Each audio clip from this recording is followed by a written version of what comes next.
नमस्कार दर्शक बंधु भीषण होची मंथा संध्या पर मंथा माड़ हम ओडिशा रे घंटा प्रति 13 किलोमीटर बेगर उपकूल को माड़ी आसुची बात्या मंथा। समय जेतिकी गड़ुची बात्यार गतिपथ सेतिकी बढ़ुची।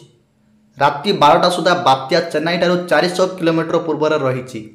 कोकिनाडा ठारू 410 किलोमीटर, विशाखापट्टनम ठारू 460 किलोमीटर और गोपालपुर ठारू 640 किलोमीटर दक्षिण दक्षिण पूर्व दिगरे केन्द्रीभूत होईची।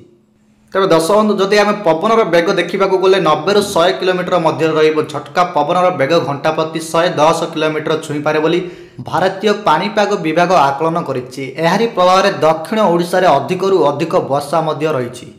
बात्यार प्रभाव में आजिठार दक्षिण और उपकूल ओडिशार पागरे परिवर्तन आसी। तुहाकु तुहा पवन सह स्वल्परू मध्यम धरणर वर्षा लगी रही।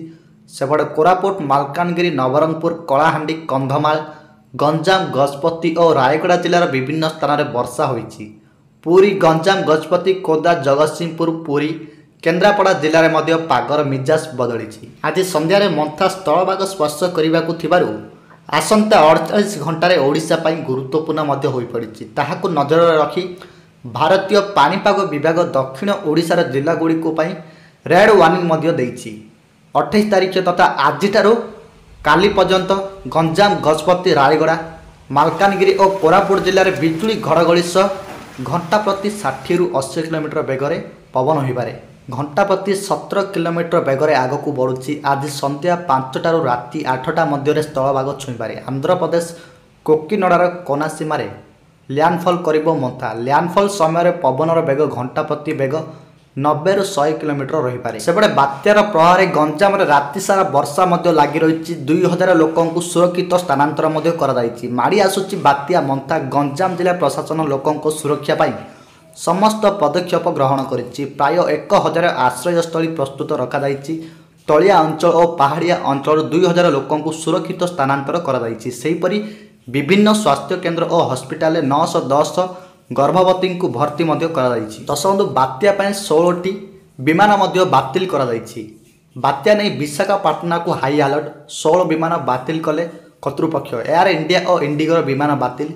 आज ट्रेन बातिल होईछि। 17टी ट्रेन बातिल कले साउथ सेंट्रल कर्तृपक्ष। समुद्र भितर आहरी घनीभूत होई आगक बढ़ुछि बात्या मंथा।